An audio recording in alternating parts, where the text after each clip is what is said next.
Most people think AI is the future, but Dr. Hilary Curry says if we want to thrive, it's not about mastering the tech, it's about mastering being human. Think creativity, emotional intelligence, and the skill we've all been getting worse at, being bored. Welcome back to the Mike Method, where we explore the messy, meaningful, and high performance edges of leadership. In today's episode, I sit down with someone I've known for years, Dr. Hilary Curry, a force in the people and organizational development space. Hilary's had one foot in big consulting, another in coaching, and a heart firmly rooted in helping leaders build organizations that actually work for humans. When a poll she posted about future leadership skills blew up on LinkedIn, Hilary didn't just let it ride. She turned it into a full research project, distilling feedback from global experts into 5 core human skills that every leader will need to stay relevant in the AI-powered world. And spoiler alert, it's not about learning to code. In this conversation, we unpack why critical thinking, not just accepting data or AI output at face value, is your leadership superpower. How creativity is less about brainstorming in boardrooms and more about white space. The real reason communication breaks down at work and how to fix it. Why emotional intelligence is still the unshakable foundation of great leadership. And how adaptability isn't just about surfing change, but about being okay with getting dumped and getting back up again. We also explore what human connection really looks like in an era that's trying to automate it out of existence, and why the most important future-ready leaders will be the ones who double down on presence, empathy, and team. This is one of those episodes where you're going to want to take notes and probably send it to your team after. So let's dive in. Hilary, I really appreciate you making time to be on the podcast today. Thanks, Mike. This is awesome. I'm so excited. So you and I know each other for years, and recently you popped up something on LinkedIn, which really caught my attention. You were doing an AI course at MIT, and you put up a poll about the future skill sets that leaders were going to need. And you got a lot of comments and a lot of action on that poll. And from there, I think you went on to basically create a paper to share the results with everyone. So let's just start with that story. I'd love to hear why, what happened. Let's just go there. Okay, no problem. So everything just comes out of conversations, and it's really funny because you're working with clients or things are happening in the media, and stars just kind of line up a lot of the time. And this was one of those things where I'd seen an article in the World Economic Forum that I wasn't super happy with, and they were listing subject areas as skills. And I'm sitting here going, those don't correlate to like a whole subject area like HR isn't a skill of the future. So it's like IT, it's like, that's nice. Like there's textbooks written about these things. What's the actual skill you need? And so I started down this rabbit hole of having all these conversations with people about, okay, so what do we need to win in the future? And the funnier part when it kind of came down to it was there's always going to be some technical SME style skills, and yes, you need to learn how to prompt and things like that. But the biggest thing that came out of all of this, and when I put out a poll, I get PhDs replying to me, and I get like experts in the field, et cetera, et cetera. So it's not just Joe, who's like a manager in some company giving me an opinion. It's considered opinions from people who are other academics who are published, et cetera. And this is literally what drove me. I was reading the comments and I'm like, the people that are commenting on this, they know their stuff. Yeah. The comment section alone was gold. And I'm like, I have to have you on the podcast to talk about this. No, it was great. And so I have peers that are replying to me about this subject, and everyone is just as passionate about it. And the funny thing is once I took all the data and I actually did a little bit of a study, I put everything in a spreadsheet, I parsed through all the words, and I did not use AI to do this. Actually, I did use AI, but then I discounted everything because it was pants. Yeah. Like what it came back with was just, it wasn't reasonable. And it really highlighted how creative brains are versus this pattern matching that happens right now with all of the AI technology. And so as I was going through the results, I'm able to kind of correlate my background, because I do a lot of work with people in the people space, with what my peers were giving me. And what it came out with was I have 5 skills, like that are human-based skills, and a final conclusion. I'll start with the final conclusion because it's the best part about it. Okay. And essentially, it's human connection. In order to win in the future, we need to connect with other humans, and we need to do that on a person by person level. And even with things like remote work, etc., it's how are we building in intentional connection within the context of it? Not that we should throw the baby out with the bathwater and the whole thing's terrible, or we should get everyone back in the office, because that's not the answer either. But what it is how do we create moments for people to connect in meaningful ways together? And so walking back from that, the 5 skills were communication, creativity, critical thinking, emotional intelligence, and adaptability. Okay. Those are core leadership skills. Those are skills. Those aren't subject matter areas. Nope, they're all skills. And they're all things that, interestingly enough, people can develop, but they're really hard to develop. Okay. I would love to talk about those skills. I'd love to just dive in, because those are, I think, there's so much research being done and so much being published right now about the skills of the future, what leaders need, what managers need. And to be able to distill it down, and like the lists are like these 12, these 15 things. And it's like, I think for a lot of people, they read that and they're like, that's a lot to try to consume. 5 seems like a reasonable number. So where should we start? Critical thinking. Okay, so tell, like, when you saw critical thinking and as a theme emerge, what's your definition of critical thinking? So really, it's the ability to look at a piece of information and not necessarily take it at face value, and understand what's going on in the system around you and how it needs to be applied. So funny enough, I was on LinkedIn today, and there was this tongue-in-cheek thing about planets versus how many people died versus birds, and it was just like, don't think about, like, birds aren't the cause of people's deaths, right? Like, within the context of planets. It's a ridiculous example, but it's one that you're like, okay, that makes, it does make perfect sense, because sometimes what we do is we try to put 1 and 5 together to make 2, and it doesn't work. So this idea of being able to critically think through something and do the analysis, do the research, understand what's going on, grabs expertise, et cetera, et cetera. And one of the things, like, I'm a management consultant. I've been doing this since 2006. And all the juniors I work with, critical thinking and being able to critically assess something is a huge skill that a lot of people do lack. I think one of the places, the first thing that comes up to mind is, like, with the example that you just gave of the planets and the birds, is that correlation doesn't always mean causation. The other thing that comes up, which I, was expressing to my daughter as we were working on math, because, she's 13, and saying, why do I need to learn this if there's spreadsheets? I'm like, because spreadsheets lie, like, all the time. She's like, what do you mean? I'm like, it's so easy to copy and paste, or to have somebody work on a spreadsheet with a broken formula. And if you just believe the spreadsheet to be true, but you don't have any critical thinking around it, like, you don't check out your assumptions, you don't think, does that number make sense in the context of this? I've seen so many people that are more junior in their career that have said, well, this is what came out of the spreadsheet. I'm like, well, it's wrong. And they're like, do you know it's wrong? I'm like, because I just know that that's not the right number. I'm like, there's an error in the spreadsheet somewhere. I don't know where it is, but that number doesn't track. And so I think that was one of the examples that I saw early on, was believing an output without actually stepping back and thinking, like, does this even make sense? Yeah. I was meeting with the data analysis team this morning on a client project, and they were trying to tell me that there is a number of that we're looking across different careers, and we're looking at the trends in, the data scraping from online, like what's going to be hot in the future, and what kind of isn't going to be.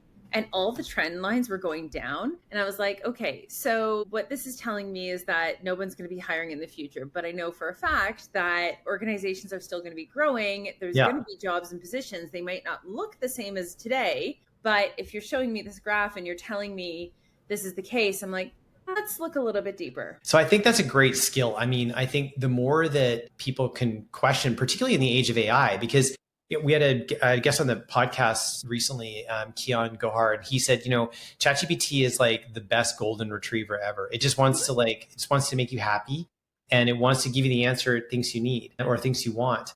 And there's times I've gotten an answer back from ChatGPT or any generative AI, and I thought to myself, I don't think that's right. And I've said to it, I'm not sure this is correct. Can you just double check your sources? And it's actually come back and said, oh, yes, you're right. No, I was wrong. Mm-hmm. And I think if we just accept what comes back without putting any critical thinking into it, that's a dangerous place to be, particularly with this reliance or this new reliance on AI. It's just the same thing with the spreadsheets, right? Going to AI now. And I think part of the challenge is that if it's an area that I don't know very well, Mm-hmm. and ChatGPT makes a mistake, I won't even know that it's like, I won't even know to ask it to check itself, because as far as I'm concerned, I don't know, like, sure, that sounds right. I have no expertise in that area. If it's an area that I know really well, I can use my critical thinking and say, no, I'm not sure that that's correct. So it definitely, when I know it's an area that I don't know, then I ask it a lot of questions, because I know it hallucinates. Mm-hmm. It's trying to please me, and it will say the wrong thing, and it will just be patently wrong. I'm going to add an and to that. Yeah, please. Yeah. And my and is very much thinking about the future and thinking about the kids coming through university and stuff, and a lot of entry level jobs getting eaten up by AI. Mm-hmm. How are we going to develop these future subject matter experts when they don't have a chance to become experts? They have a chance to become experts in prompting something, but they don't actually have a chance to learn, because you have to do the hard stuff in order to learn. That's how you create your brain connections. That's how that's how you get, and this goes to my second point, which is creativity. That's how you become creative in your solutioning. MIT just produced some research in the last couple of weeks about studying 200 ChatGPT users and looking at fMRI functional brain scans. And they said it's actually a generative AI is starting to cause laziness in thinking. Yes. And I love these ands. So when I was in my MIT course, they were interviewing one of the professors who's actually studying this in data centers. So AI was in complex problem solving. So they're solving problems for customers. This is a call center. It was really good at solving high demand, fairly easy, less complex things, quick to solve that. Something that was less common, but easily solvable. It was really good at it, better than a human. In cases that it was an anomaly, AI couldn't perform. Okay. Because it couldn't match or it couldn't process the uniqueness of the request. Whereas a human can critically and creatively think around the solution, and AI wasn't able to do it in that space. Now, that's not to say AI won't get there, but it's to say right now, it's something that, AI can't dream. Humans dream. Mm-hmm. And this whole creativity, this whole piece around how to kind of get things that don't seem like they're going to match together, but connect in a beautiful way, it doesn't occur. David Brooks wrote a wonderful book called Social Animal. And in that book, he talked about the very best way for a human being to coalesce a complex data set. Mm-hmm. And he said, if you're trying to learn something or you have a lot of different inputs, he's like, your logical brain is like about as good as a calculator, and your subconscious mind is about as good as a supercomputer. The problem is it's slower in terms of it takes time to process, but the output's going to be so much more superior. And his realization in terms of how we learn as human beings is that we need to ingest all the complex information, and then we need time. And literally he said, the concept of sleeping on it is this is what I'm talking about, that our subconscious mind needs time to make those little interconnections that only we can make by having just time away from the problem set, to be able to come back with creative solutions and to be able to see the themes that aren't clear and our logical mind just isn't processing. Yeah. Take a break, go for a walk, have a shower. 2 a.m. in the morning when you wake up after dreaming and you have the answer to something. It's all there, and it's all explained by neuroscience, funny enough. So let's talk about creativity then. So we talk about critical thinking, and now that's led into this conversation of creativity. So what's your definition in this conversation? What's your definition of creativity? I think you hit the nail on the head a little bit earlier by the ability to take information that is technically just all over the map in layman's terms and create connections between it and get creative about how that actually looks together. The other thing is, if you think about, the easy technical thing about creativity is creating art, right? That's something that is associated in popular culture with creativity. Is a computer can match art, a computer can recreate art, a computer can follow something when you ask for it, but it won't create something new. So a human being able to dream up, fill in the blank, that's that's the tea. That's the solution. The project I'm working on right now with in the Middle East, I was just talking to one of my juniors, and we're not using AI at all, Mm-hmm. interestingly enough. And so, to solution how we're going to solve the problem or the exam question that we've been given, there's a lot of just discussion. There's a lot of investigation. There's a lot of human connection that's taking place. And there's a lot of sketching stuff out, thinking about it for a little bit, leaving it for a while, coming back to it, asking more questions, that type of thing. So I think there's something in the middle. There's something that is, it's the ability to figure out the new with information and experience that you have. Figure out the new with the information experience that you have. I think that's a great definition of creativity in the workplace. I think one of the things that's getting in the way is this kind of it's this fascination with meetings. I don't know if it's a fascination or not, but like feeling over meetinged. Most of the best ideas that I hear leaders say they've come up with, as you say, it was riding their bike, walking their dog, having a shower when they first woke up in the morning. But no one said, well, it was deep into a brainstorming session. Like, sure, there is some context of brainstorming where, yeah, you are creating and remixing and building on people's ideas, and some great ideas come out. But from a solo journey perspective, those ideas came in the quiet, in the downtime, in the what's called white space, right? That space in between everything else. And we're in this hyper consumption world where if we're not in a meeting, then maybe we're, checking our email, or we're watching something on YouTube, or we're, checking LinkedIn or Instagram, or we're listening to a podcast, right? And there feels like there's less and less space for there to just be like nothing. We're terrible at being bored. Okay, say more. We're absolutely terrible. We fill in our space with everything. I don't know. You go to a coffee shop, you're on an airplane, you're on whatever. Look around you. Everybody's on their phones. Everybody's doing something. And we're not very good at being with ourselves.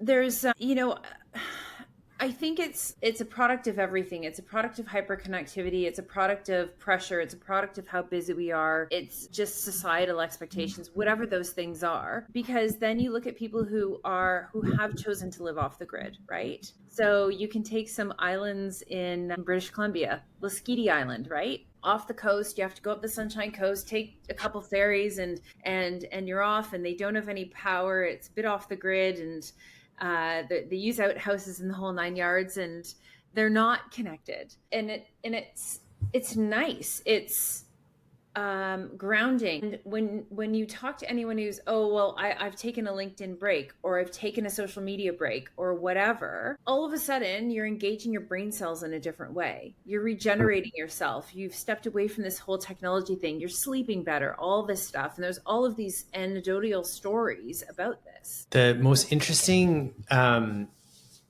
conversation about the most important currency to us as human beings, I was reading yesterday. I'm trying to think if it was Naval Ravikant, I think, that said it, that the currency is, everybody thinks it's money is the most important thing, except if you talk to anybody who's got a lot of money, and their response will say, no, it's time is actually the most important thing.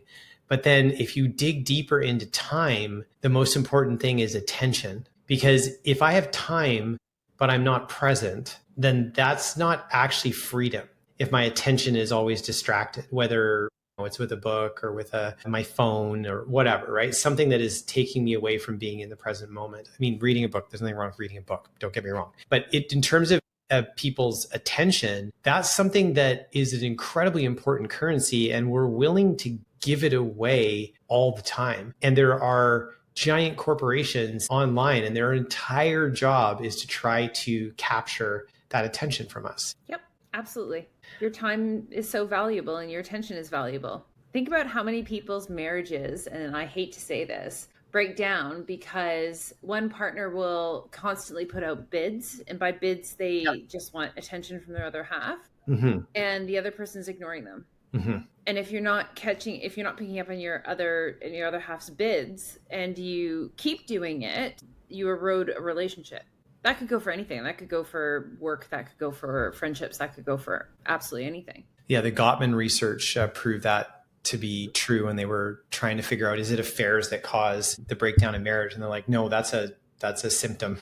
They said the root cause we're finding is a lack of connection, or they've called them the four horsemen. There's four specific things that couples do that actually cause their marriages to degrade. And then a thing happened. But for a lot of people, they say, I don't know, nothing happened. It just became the vanilla. So that's our attention being leaked out. Okay, so let's go back. So creativity, we know is critical. What's the next skill?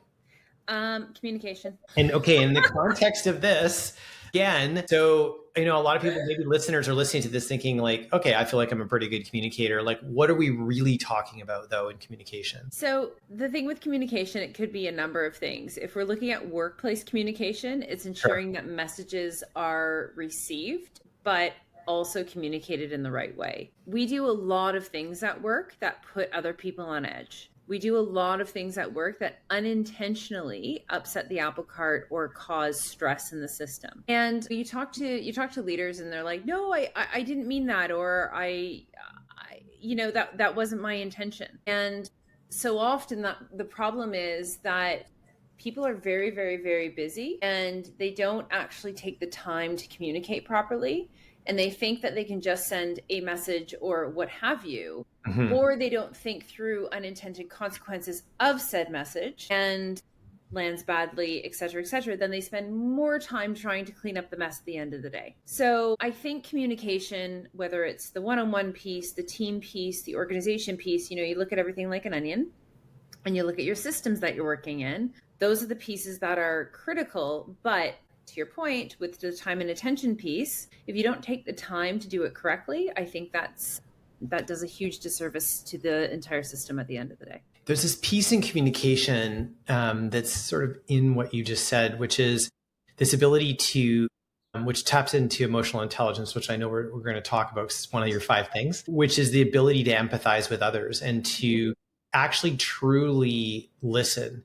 And I think a lot of times in a communication context, most people are just waiting for the other person to finish talking, or maybe they interrupt them to say the thing they want to say, which is clearly not listening deeply, because if I was listening deeply, I wouldn't be able to maintain that thought. And one of the things we've taught leaders is like, hey, maybe it feels old school, but like bring a piece of paper and a pen, or a book and a pen with you. Write down the thing you want to say next so you can actually listen to the person. Because most people are like, well, if I don't say this, I'm going to forget it. But then we're just not listening. And it's so hard to be able to, if you don't have empathy, you're not going to hear the full point of view from another person, which means you can't get into ideological conflict, which means you will not have the most creative result because you don't have the true intelligence that's in the room. But we're also afraid of getting into that conflict these days. Yeah. And what do you think's driving that? When you what do you think's driving this fear of conflict? I think we've lost the art of respectful conflict. And because we've lost that, people just don't want to go there. Right. And it's almost like we've really separated ourselves from other humans, right? And I'm in my own playing space and I'm happy in my playing space and I don't want to hear anybody else. And then addition to that, all of the inputs I'm getting from social media are all the same thought process that I have, so I must be right. Right. Not that because you're in an echo chamber and I'm in an echo chamber for what I think and I'm perceiving around the world. And it's even interesting to me because I've been abroad quite recently. Just opinions and worldviews outside of Canada. Some of them I'm aligned with, other ones I question, but I have to be respectful of. But again, and it's just the acknowledgement of I was raised in a certain way. I have my own experiences, and the whole frame analysis piece, the Goffman, we are a product of our experiences. We're a product of how we were raised and what we know and our culture and all of that. But also people do get stuck in their bubbles. Jennifer Garvey Berger wrote a wonderful book called How to Change the World. And she talks about leaders operating at 4 different levels. And the highest level is self-actualized. And one of the things that she says a self-actualized leader will have is a complex worldview, a view of less about the polarities and binary.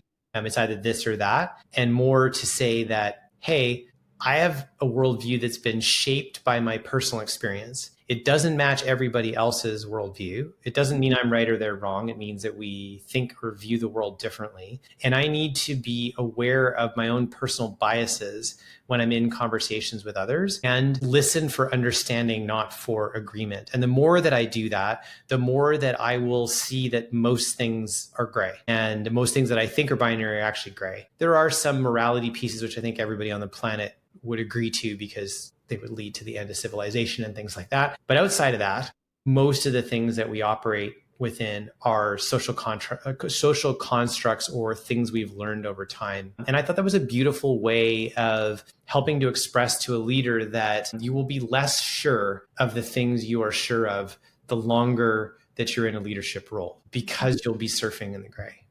Yeah, absolutely. And everything you talk to goes to our last 2 skills, which is emotional intelligence and adaptability. And so when you think about emotional intelligence, there's sort of 2 key models, right? There's the Bar-on model that is embedded in things like MHS, EQI. And then there is the one that is embedded in the Working with Emotional Intelligence book. Which one, do you have a favorite between those 2 that you lean towards, or? No, because the problem is that most people don't understand the full model. Right. And I find this, I find I have to simplify it. Sure. And basically just saying emotional intelligence isn't about you managing somebody else. It's about managing yourself with others. Yes. And that seems to resonate, I find. Whereas sometimes if I go into the models and methodologies of it, people tend not to pick up a lot of the nuance, or they forget stuff, or whatever that piece is. But if I kind of simplify it, I'm not going to say dumb it down, because it's not that. It's simplifying it into kind of just the core of what it is. Mm-hmm. I find it's easier to work with teams, even if I do, have to present the whole model, like present whatever model I'm working with, whatever theory or methodology within the context, like leadership development or whatever. I try to make sure that it's just distilled. Well, so for those listeners who haven't had a lot of experience with emotional intelligence, I'll just throw out a simple model, the 5, right. The one that came from Working with Emotional Intelligence, which is the first book that was really written about how emotional intelligence would inform how leaders could show up in the workplace. And really its premise, it doesn't say this, but my analogy from it is that emotional intelligence is like the concrete foundation on which you build all other leadership skills. And without that concrete foundation, everything you build on top of that can be shaky. You might be using the right model or saying the right phrase, but your emotional intelligence is going to betray you. So I think the model and that book was written in like 1998. So it's been around a minute. So the model there is a model of one is self-awareness, which is basically also the same concept as mindfulness. So I am aware of my emotions. I am aware of myself, I'm triggers. I'm aware of my blind spots. The second is empathy, which is I am able to relate to others, and I have the patience and the curiosity to understand that they may have a different worldview from me, and that I can understand how they might see things differently from me. And even if I haven't had the experience that they've had, I can still value that they're having the experience. So that would be empathy. The third one is motivation, which is that I am internally motivated, not by some external or extrinsic force. I am internally motivated. And the fourth one is social skills. Social skills being, I know what the right social skills are based on the environment that I am in the culture that I'm in the environment and work that I'm in. And the last one is self-regulation. I am able to regulate my emotions as is appropriate for the situation and the environment that I'm in. And so those are sort of the 5, this is sort of the simplest model that I know of for emotional intelligence. And I think, one of the challenges that people face is that with empathy in particular, it's the same area as the brain that self-awareness is in. So you actually have to improve your self-awareness first before you can actually improve your empathy. And so if somebody says, well, where do I start with emotional intelligence? I'm like, I would start with self-awareness, honestly, because if you don't have that, motivation, social skills, self-regulation, they're all tied back to that. And you're going to be in relationship and connected to human beings. Empathy is going to be a very important part of your success in that place. And if you don't get your self-awareness figured out, it's going to be very hard for you to empathize with others. Mike, I love how you reeled all of that off perfectly. And I've got like 3 other projects on my brain right now. And I'm just like, oh yeah, if you had to ask me that right now, absolute mind blank of model, and that was great. But, keep in mind, 25 years, this book is 27 years old. I read it in 2000. So that's 25 years ago. It's something that has been kind of burned into my psyche around emotional intelligence. Okay. So I use it once a year, maybe. Yeah. Well, it's the foundation over which we build all of our programs, right? In our company, right? Is that we realize that if somebody's going to go have a difficult conversation and they don't have strong emotional intelligence, or if they're going to go try to build trust in a team and they don't have good self-awareness or empathy, like they're going to just struggle with all the other things we teach them. So we always want to start with grounding them on where they're at, having them understanding that it's malleable. Like unlike our intelligence, we can grow it, and it grows over time, and it grows for most of our lives. So there's one more malleable intelligence outside of IQ, EQ, and that third one is AQ, which I think is AQ being the adaptability quotient, which was the 5th thing in your list. So let's talk about adaptability. Interesting. So, sorry, my brain went to cultural intelligence. Oh, okay. Because that's what I'm working in right now in the Middle East. So, doing a whole piece on how do you actually build cultural intelligence within the context of acculturation. Right. We'll talk about that later. Okay.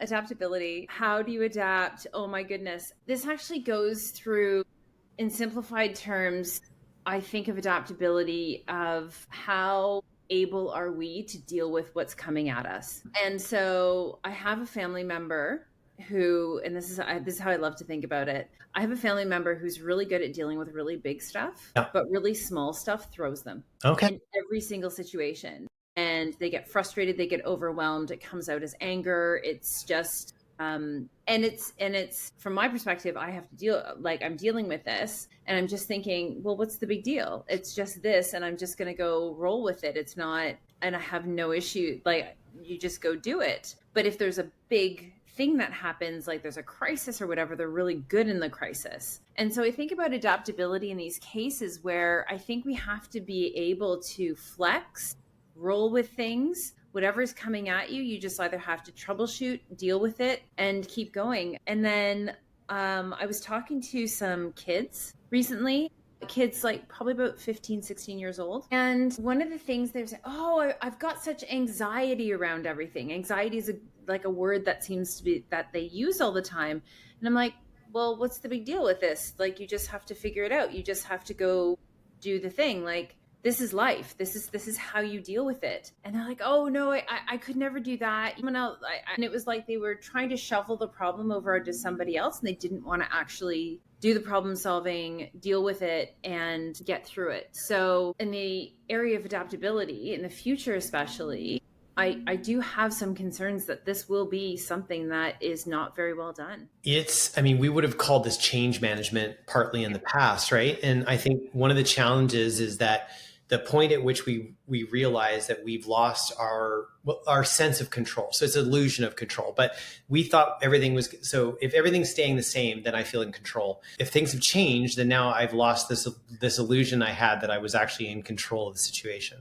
And when the change is occurring, until there's some resolution at the end of that, stress or anxiety is the thing that fills that gap. And so, I've heard one definition, like stress is present and past environment, and anxiety is a fear of the future. I'm like, they're kind of fall in a very similar space, particularly when we talk about work. And I think the ability to stay present and stay willing to shift how I'm going to approach a situation, to have beliefs that are, it's beliefs that are loosely held. Like, I can strongly believe in something, but I need to hang on to that fairly loosely, because I might get more information, and all of a sudden I can have a strong belief and I can be convicted to something, and then people gives me more information and I'm like, ooh, I need to shift what I think now because I've got more information. So it's like a strong belief loosely held. And